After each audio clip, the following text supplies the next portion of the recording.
بسم اللہ الرحمن الرحیم۔ دعوت خطاب دینے جا رہا ہوں مرکزی جمعیت اہل حدیث عالمی پاکستان صوبہ پنجاب کے چیف آرگنائزر محترم جناب مشتاق احمد چیمہ صاحب، ان سے ملتمس ہوں کہ وہ مائک پہ تشریف لائیں۔ نعرہ تکبیر، ہاتھ کھڑے کر کے جواب دیں۔ نعرہ تکبیر، نعرہ تکبیر، تحفظ ناموس رسالت، ختم نبوت۔ محترم جناب مشتاق چیمہ صاحب۔ یا رب لک الحمد کما ینبغی لجلال وجہک وعظیم سلطانک۔ اللہم صلی علی محمد وعلی آل محمد کما صلیت علی ابراہیم وعلی آل ابراہیم انک حمید مجید۔ اللہم بارک علی محمد وعلی آل محمد کما بارکت علی ابراہیم وعلی آل ابراہیم انک حمید مجید۔ اما بعد فاعوذ باللہ السمیع العلیم من الشیطان الرجیم۔ بسم اللہ الرحمن الرحیم۔ قل یا ایہا الناس انی رسول اللہ الیکم جمیعا۔ حضرات گرامی، آج کی کانفرنس کا عنوان ہے ختم نبوت۔ سب سے پہلے ضروری ہے کہ نبوت کو سمجھنے کی کہ نبوت ہے کیا۔ نبوت جو ہے یہ اللہ رب العزت کی طرف سے ایک اعزاز ہے، عطا ہے اللہ کی، اور انسانوں کو اللہ کی دعوت دینے کی بہت بڑی ذمہ داری ہے۔ نبوت وہبی چیز ہے، کسبی نہیں ہے۔ یہ نہیں ہے کہ بندہ محنت کر کے کوشش کر کے نبی بن جائے۔ بندہ غریب آدمی ہے، محنت کرتا ہے، کوشش کرتا ہے، کاروبار کرتا ہے، امیر ہو جاتا ہے۔ اسی طرح اللہ کی عبادت و ریاضت کرتا ہے تو اللہ کا نیک بندہ، اللہ کا ولی بن جاتا ہے۔ لیکن نبوت جو ہے یہ اللہ کی عطا ہے، یہ وہبی ہے، کسبی نہیں، محنت سے نہیں ملتی، یہ اللہ کی طرف سے ملتی۔ اور انبیاء کی تاریخ پڑھ کے دیکھیں، جتنے انبیاء آئے ہیں انہوں نے اس رستے میں بہت زیادہ تکالیف کو اٹھایا۔ انبیاء علیہ السلام کو جب اللہ نے یہ ذمہ داری، یہ فریضہ سونپا تو انبیاء کرام علیہ السلام گھبرائے کہ اتنی بڑی ذمہ داری ہم کیسے نبھا پائیں گے۔ خود نبی مکرم حضرت محمد رسول اللہ صلی اللہ علیہ وسلم پر جب پہلی وحی نازل ہوئی تھی، آپ بخاری اٹھا کے دیکھیں، اس وقت اللہ کے پیارے نبی علیہ السلام جب گھر آئے تو آپ گھبرائے ہوئے تھے، آپ پریشان تھے۔ آکے کائنات کے مومنوں کی ماں سیدہ خدیجہ رضی اللہ تعالیٰ عنہ، ان کو آپ نے آکے کہا تھا کہ زملونی زملونی زملونی۔ آپ لیٹ گئے کہ میرے اوپر چادر دے دو، چادر دے دو۔ حضرت موسیٰ علیہ السلام کو نبوت ملی، کہا یا اللہ یہ فرعون کے پاس کیسے جاؤں گا؟ میں نے تو ان کی قوم کا ایک بندہ جو ہے وہ مار دیا تھا، مجھ سے مر گیا۔ اور دوسرا عذر یہ پیش کیا کہ یا اللہ میری زبان اتنی صاف نہیں ہے، اس میں لکنت ہے کچھ، لہذا اگر فرعون کے پاس جانا ہے تو میرے بھائی ہارون کو بھی میرے ساتھ شامل کر۔ اللہ نے حضرت ہارون کو بھی نبوت عطا فرما۔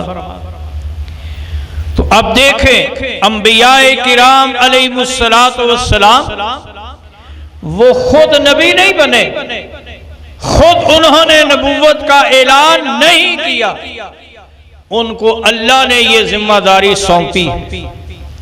اور پھر انبیاء کرام اس دعوت دین کے لیے اتنی محنتیں کرتے رہے، اس راستے میں نہ انہوں نے مال بنایا، نہ دولت کمائی، نہ حکومت کے حریص اور لالچی بنے، بلکہ دن اور رات، صبح و شام، لیل و نہار ایک ہی لگن ہے، ایک ہی دعوت ہے، گلی گلی، کوچا کوچا، بازار بازار، اور انفرادی اور اجتماعی طور پر وہ کیا ہے، لوگوں کو ایک ہی دعوت دی، قولوا لا الہ الا اللہ۔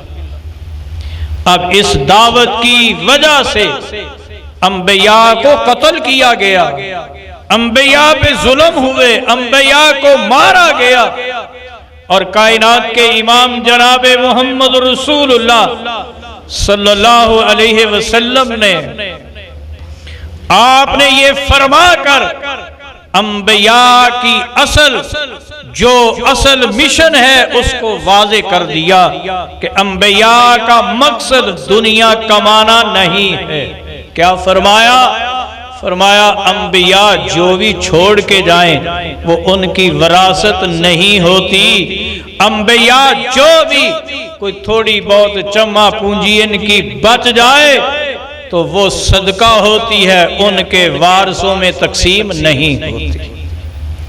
اب آئیں دوسری طرف، یہ جنہوں نے تاریخ میں خود نبوت کا دعویٰ کیا، جھوٹے جو مدعیان نبوت ہیں، ان کی ذرا ہسٹری دیکھیں، آپ ایک ایک کو دیکھیں، وہ کردار کا بھی گندا ہوگا، مال کا رسیہ ہوگا، زانا و شرباب کا وہ شیدائی ہوگا۔ آپ ذرا ہر ایک کی تاریخ پڑھ کے دیکھ لیں، تاریخ میں جتنے بھی یہ جھوٹے نبوت کے دعوے دار ہوئے ہیں، ان کا مین مقصد یہ کفار کا شیلٹر لے کر ان کی چھتری کے نیچے مال کمانا ہے، عیاشی کرنا۔ یہ مرزا غلام احمد قادیانی جو اس کی ہسٹری پڑھ کے دیکھ لیں، یہ شروع سے کبھی اپنے باپ کے پیسوں کا چور ہے، کبھی یہ سیالکوٹ میں جس وکیل کے پاس منشی لگا اس کے پیسے لے کر بھاگ جاتا ہے، اور اس نے یہ ڈھونگ رچا کر پیسہ کمایا ہے، پیسہ بنایا ہے، اپنی اولاد کے لیے، اپنے لیے عیاشی کا سامان پیدا کیا۔ پڑھ کے دیکھ لیں آپ اس کو پڑھ کے دیکھ لیں۔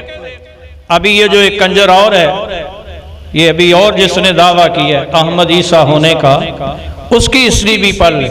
یہ ضلع منڈی بودین کا رہنے والا ہے، گاؤں کا، تو اس کی ہسٹری بھی یہی ہے، گندا ہے، کردار کا گندا، صرف مال کے لالچ میں، عیاشی اور بدماشی میں کی حصول کے لیے یہ ڈھونگ رچاتے۔ تو اس لیے میرے بھائیوں دوستو، نبی وہ ہوتا ہے جس کو اللہ بناتا ہے، نبی وہ نہیں ہوتا جو خود بنتا ہے، جو خود بنتا ہے وہ نبی نہیں ہو۔ اور پھر دیکھیں سچے پیغمبر، حقیقی پیغمبر کا اور اس جھوٹے نبی کا فرق کیا ہوتا ہے۔ انبیاء کے اوپر اللہ آپ کتاب نازل کرتا ہے، یہ قرآن نبی علیہ السلام نے خود لکھا نہیں، قرآن میں تو اللہ کے پیغمبر کی یہ نمایاں صفت اللہ نے بیان کی ہے، کیا؟ امی، کہ آپ دنیاوی لحاظ سے ان پڑھ ہیں۔ کس لحاظ سے؟ کہ آپ نے کسی کی شاگردی اختیار نہیں کی، آپ نے کسی سے کچھ نہیں پڑھا، لیکن پڑھے ہوئوں کے استاد ہیں، کیونکہ اللہ نے آپ کو یہ تعلیم دی ہے، اللہ آپ کا استاد۔ پیغمبر نے کوئی کتاب نہیں لکھی، کسی پیغمبر نے کوئی کتاب نہیں، سب انبیاء پہ اللہ نے کتابیں نازل کی، تورات اللہ نے اتاری، زبور اللہ نے نازل فرمائی، اسی طرح ابراہیم علیہ السلام پر کتابیں اتری تو اللہ نے اتاری، قرآن اللہ نے اتارا ہے۔ اور یہ مرزا غلام احمد قادیانی، اس نے 80 کتابیں اپنی سچائی کو ثابت کرنے کے لیے خود لکھی، یہی جھوٹا ہونے کے لیے کافی، یہی اس کے دجال ہونے، کذاب ہونے کے لیے کافی ہے کہ یہ خود کتابیں اپنی سچائی ثابت کرنے کے لیے خود لکھ رہا، خود لکھتا ہے۔ پھر اس کے پاس آنے والے جو فرشتے ہیں، جن یہ خود ساختہ جن کے نام لکھتا ہے، وہ ٹیچی بیچی ہیں، اور جو اللہ کے فرشتے ہیں وہ جبرائیل ہے، وہ میکائیل ہے، وہ اسرافیل ہے، وہ عزرائیل ہے۔ اللہ احکام الحاکمین کے فرشتوں کے نام کتنے پیارے ہیں، اور اس دجال کے پاس جو آنے والے شیطان ہیں ان کے نام کیسے بیان کرتا ہے۔ تو میرے بھائیو یاد رکھیں، یہ جیسے اللہ کی توحید میں اللہ کو شرک گوارا نہیں ہے، اسی طرح کائنات کے امام حضرت محمد رسول اللہ صلی اللہ علیہ وسلم کی نبوت میں کسی کی شرکت اللہ کو گوارا نہیں۔ نبی علیہ السلام کے دور کا مسیلمہ کذاب، اس نے بھی نبوت کا دعویٰ کیا، یہ یمامہ یمن کا رہنے والا تھا، اس نے اپنے 2 ایلچی سفیر بھیجے، نبی علیہ السلام کے پاس آئے، پیغام لے کر آئے، کیا کہ مل کے، دونوں مل کے یہ نبوت میں مجھے بھی شریک کر لو، دونوں مل کے نبی بن جاتے، دونوں مل کے، یا ایسے کر لو میں آپ کی نبوت کو مان لیتا ہوں، میں آپ پر ایمان لے آتا ہوں، تو تمہارے جانے کے بعد یہ وصیت کر دو کہ تمہارا خلیفہ میں بنوں۔ اب نبی علیہ السلام کو بلیک میل ہونے والی شخصیت تھے نہیں، آپ نے فرمایا سنو، یہ میرے پاس جو کھجور کی یہ جو ایک چھڑی ہے نا، یہ بھی میں اس کو دینے کے لیے تیار نہیں۔ یہ نبوت کوئی مذاق ہے کہ میں کسی کو نبی بنا دوں؟ یہ اللہ رب العزت بنانے والا۔ دوسری تجویز وہ لے کر آئے اس مسیلمہ کی کہ چلو ایسا کرتے ہیں، تم شہروں کے نبی بن جاؤ، میں دیہاتوں کا نبی بن جاؤں، پنڈا کا نبی میں بن جانا، شہروں کے نبی تم بن جاؤ۔ نبی علیہ السلام نے فرمایا یہ بھی گوارا ہے۔ اب نبی مکرم صلی اللہ علیہ وسلم نے ان سے پوچھا کہ تمہارا میرے بارے میں کیا خیال ہے؟ ذرا توجہ فرمانا میرے بھائی، آپ صلی اللہ علیہ وسلم نے ان سے پوچھا تمہارا میرے بارے میں کیا خیال ہے؟ کہنے لگے آپ اللہ کے رسول ہیں، ہم اللہ کا رسول مانتے ہیں آپ کو، لا الہ الا اللہ محمد رسول اللہ پڑھتے ہیں۔ اب آپ نے پوچھا مسیلمہ کے بارے میں کیا خیال ہے؟ تو انہوں نے کہا وہ بھی اللہ کا رسول ہے، وہ بھی اللہ کا نبی ہے۔ تو اب یہاں نبی علیہ السلام نے ان کو گوارا نہیں کیا، آپ نے ان کی اس بات کو برداشت نہیں کیا، بلکہ آپ نے فرمایا اگر یہ سفارت کاروں کا قتل کرنا اخلاقی طور پر غلط نہ ہوتا تو میں محمد تم دونوں کو قتل کروا دیتا، کہ تم نے میرے اللہ کی دی ہوئی ختم نبوت میں شریک کر رہے ہو کس کو؟ مسیلمہ۔ آپ کہتے ہیں آج لوگ قادیانی قرآن پڑھتے ہیں، قادیانی نماز پڑھتے ہیں، قادیانی جو ہیں یہ روزے رکھتے ہیں، قادیانی اذان کہتے ہیں، قادیانی یہی کلمہ لا الہ الا اللہ محمد الرسول اللہ پڑھتے ہیں۔ میرا سوال ہے ان لوگوں سے جو کہتے ہیں یہ سب کچھ کرنے کے باوجود یار پھر ان کو کافر کہتے ہیں، یہ کیسے غیر مسلم ہو گئے، یہ کیسے کافر بن گئے؟ تو اب میں پوچھتا ہوں، مسیلمہ بھی کہتا تھا کہ میں آپ کو اللہ کا سچا نبی مانتا ہوں، اس کے آئے ہوئے ایلچی بھی وہ بھی مانتے تھے کہ آپ اللہ کے سچے نبی ہیں، لیکن مسیلمہ بھی رب کا نبی ہے۔ تو نبی علیہ السلام نے فرمایا میں آپ کو قتل کروا دیتا ہوں۔ کیوں؟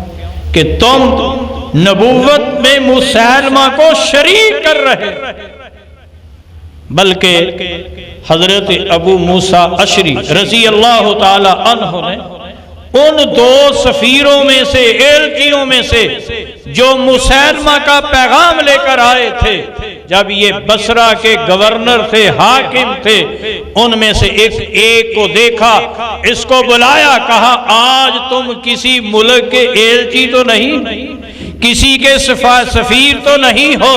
اس نے کہا نہیں۔ تو انہوں نے حضور کے اسی فرمان کو سامنے رکھتے ہوئے اس کو قتل کروا دیا تھا، مروا دیا تھا اس کو۔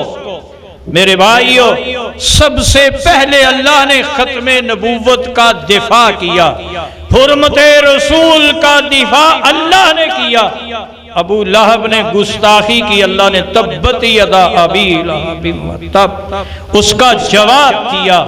اس کے بعد رسول اللہ صلی اللہ علیہ وسلم نے اس ختم نبوت کا دفاع کیا، اور اس کے بعد سب سے بڑا دفاع کرنے والا خلیفہ اول حضرت ابو بکر صدیق رضی اللہ تعالی عنہ تھے، جنہوں نے اس ختم نبوت کے دفاع میں جنگ یمامہ لڑی، جس میں شاید نبی علیہ السلام کے دور میں تمام جو جنگیں ہوئی ہیں، کفر و اسلام کے مارکے جو برپا ہوئے، ان میں اتنے لوگ، اتنے مسلمان شہید نہیں ہوئے جتنے مسیلمہ کذاب کے خلاف لڑتے ہوئے مسلمانوں نے شہادت حاصل پائی۔ تو اس لیے یہ معمولی مسئلہ نہیں ہے کہ جس کا جی چاہے، جب چاہے، جس وقت چاہے اس قانون کو تبدیل کرنے کے لیے تیار ہو۔ اہل حدیثوں جاگتے رہنا۔ یہ بر صغیر میں، ہند و پاک میں یہ تحریک ختم نبوت کے بانی تم ہو، اہل حدیث ہو، تمہارے اسلاف۔ اس کے بانی مولانا محمد حسین بٹالوی، اس کے بانی مولانا سید نذیر حسین محدث دہلوی، اس تحریک کی بنیاد رکھنے والے شیخ الاسلام مولانا سلام اللہ امرسری۔ تو اس لیے آپ جاگتے رہیں گے، انشاءاللہ اس قانون میں کوئی ترمیم نہیں کر سکے، اللہ کی رحمت سے نہیں کر سکے گا۔ مرزا مسرور نے برطانیہ میں ایک اجتماع میں گفتگو کرتے ہوئے کہا تھا کہ جب تک پاکستان میں مولوی زندہ ہیں اور مولویوں کے ہاتھ میں یہ مذہبی مسائل ہیں، اس وقت تک ہم وہاں کامیاب نہیں ہو سکتے، اور انشاءاللہ نہیں ہوں گے۔ ان پہ لعنتیں تو برسیں گی انشاءاللہ۔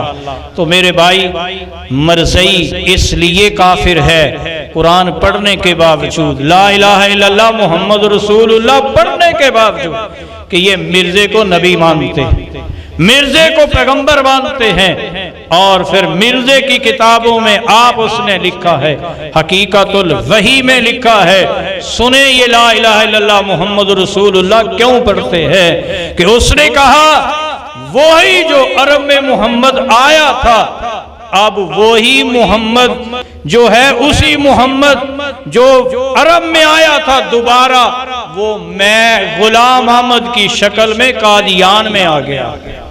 یہ مرزے کی کتابوں میں لکھا، وہ اس کو محمد رسول اللہ مان کر کلمہ پڑھتے، یہ غلام احمد مرزا غلام قادیانی کو یہ محمد سمجھ کر کلمہ پڑھتے۔